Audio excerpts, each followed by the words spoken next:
Hi అండి, నేను మీ ధన సుమేష్ వంటిల్లు. ఫ్రెండ్స్, ఎగ్ గ్రేవీ చేసుకోబోతున్నాం. దానికోసం మిక్సీ గిన్నె తీసుకొని అందులో ఒక 3-4 వెల్లుల్లి రెబ్బలు, కొద్దిగా అల్లం, ఒక 3-4 పచ్చిమిర్చి, కొద్దిగా కొత్తిమీర, ఒక పెద్ద సైజు టమాటీని మిక్సీ పట్టుకోవాలన్నమాట. ఇప్పుడు స్టవ్ ఆన్ చేసుకొని ఒక కళాయి పెట్టుకొని అందులో కొద్దిగా ఆయిల్ అనేది వేసుకోవాలి. ఆయిల్ కాస్త వేడెక్కాక కొద్దిగా పసుపు వేసుకోవాలన్నమాట. గుడ్లను నేనైతే తిన్నంగా కోసుకున్నానండి. ఆ గుడ్లను ఆ ఆయిల్లో వేసేసి బాగా ఫ్రై చేసుకోవాలి. డీప్ ఫ్రై కాదండి, నార్మల్గానే ఫ్రై చేసుకోవాలి. కొద్దిగా కలర్ అనేది షేడ్ అవ్వాలన్నమాట. చూస్తున్నారు కదా, ఇలాగ కొద్దిగా కలర్ అనేది షేడ్ అయితే సరిపోతుంది. ఇప్పుడు నేను వీటిని ఒక బౌల్లోకి అనేది తీసేసుకుంటున్నాను. ఈ గుడ్లని కొద్దిగా పై తోలు అనేది ఉంటుంది కదా, అది కొద్దిగా ఫ్రై అయితే సరిపోతుందండి. ఓవర్ డీప్ ఫ్రై అవసరం లేదు. ఇప్పుడు వీటిని ఒక బౌల్లోకి అయితే తీసేసుకోవాలి. చూస్తున్నారు కదా, ఇలా బౌల్లోకి అనేది తీసుకోవాలి. ఇదే ఆయిల్లో కొద్దిగా సన్నగా తరుక్కున్న ఉల్లిపాయలను వేసుకొని బాగా కలుపుకోండి. కొద్దిగా ఆనియన్స్ అనేవి కొద్దిగా కలర్ చేంజ్ అవ్వాలన్నమాట. ఇప్పుడు ఒక 3-4 పచ్చిమిర్చి, కొద్దిగా కరివేపాకు తీసుకొని వాటిని కూడా బాగా కలుపుకోవాలన్నమాట. ఇందులోనే ఒక పెద్ద సైజు టమాటీని కూడా వేసేసుకున్నాను నేనైతే.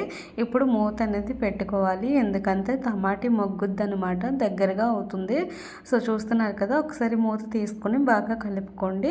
దగ్గరగా నాకైతే అన్నీ బాగా కుక్ అయ్యాయి. ఇప్పుడు నేనైతే ఇందులోకి ముందుగా మనం రెడీ చేసి పెట్టుకున్నాం కదా మిక్సీలో, అవన్నీ మిక్సీ వేసుకున్నాము, అది కూడా ఇందులో వేసేయాలి.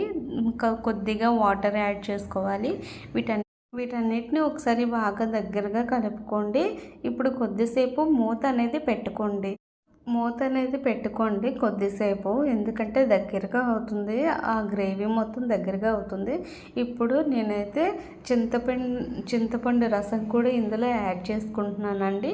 ఒక చిన్న గ్లాస్తో చింతపండు రసాన్ని కూడా తీసేసుకున్నాను.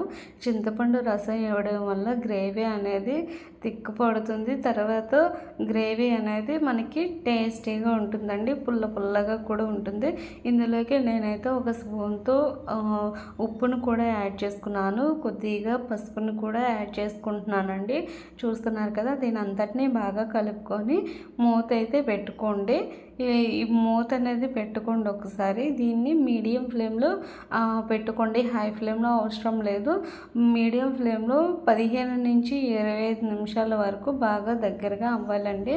సో చూస్తున్నారు కదా, నాకైతే దగ్గరగా గ్రేవీ అనేది అయ్యిందన్నమాట.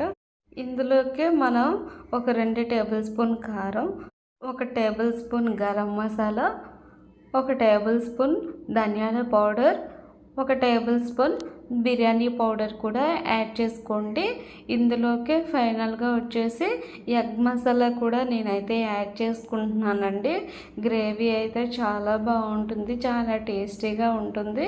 మనం ఈ ఇంగ్రీడియంట్స్ అన్నీ వేసుకున్నాం కదా, గ్రేవీ అయితే థిక్గా అవుతుందండి, దగ్గర పడిపోయిందన్నమాట. ఇందులోకి ముందుగా మనం రెడీ చేసి పెట్టుకున్న ఎగ్స్ని కూడా వేసేసుకోవాలండి. ఎగ్స్ని కూడా నేనైతే ఇందులోకి తీసేసుకున్నాను. సో ఫైనల్లీ మన గ్రేవీతో కూడిన ఎగ్ గ్రేవీ అయితే రెడీ అయిపోయిందండి.